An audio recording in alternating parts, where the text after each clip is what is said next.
Donald Trump came to the Detroit Economic Club and stood there in front of the Ford Motor executives and said, if you close these factories as you're planning to do in Detroit and build them in Mexico, I'm going to put a 35% tariff on those cars when you send them back, and nobody's going to buy them.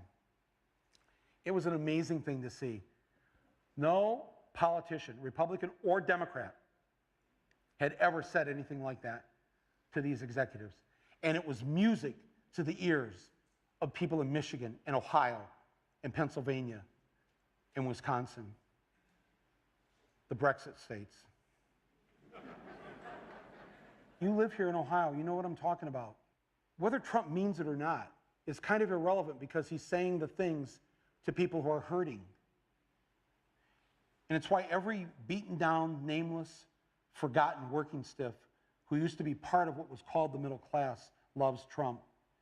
He is the human Molotov cocktail that they've been waiting for.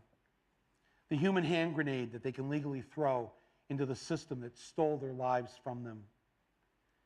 And on November 8th, Election Day, although they've lost their jobs, although they've been foreclosed on by the bank, next came the divorce, and now the wife and kids are gone, the car's been repoed, they haven't had a real vacation in years, they're stuck with the shitty Obamacare bronze plan where you can't even get a fucking Percocet. They've essentially lost everything they had, except one thing. The one thing that doesn't cost them a cent and is guaranteed to them by the American Constitution, the right to vote. They might be penniless, they might be homeless, they might be fucked over and fucked up. It doesn't matter because it's equalized on that day. A millionaire has the same number of votes as the person without a job. One. And there's more of the former middle class than there are in the millionaire class. So on November 8th, the dispossessed will walk into the voting booth, be handed a ballot, close the curtain, and take that lever, or felt pen or touchscreen, and put a big fucking X in the box by the name of the man who has threatened to upend and overturn the very system that has ruined their lives. Donald J. Trump. They see that the elites who ruined their lives hate Trump. Corporate America hates Trump. Wall Street hates Trump. The career politicians hate Trump.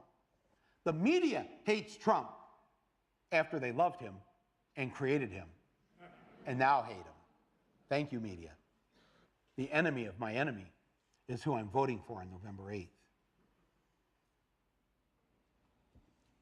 Yes, on November 8th, you, Joe Blow, Steve Blow, Bob Blow, Billy Bob Blow, all the blows get to go and blow up the whole goddamn system because it's your right.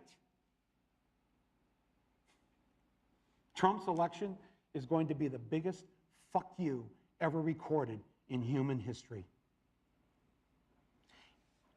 And it will feel good.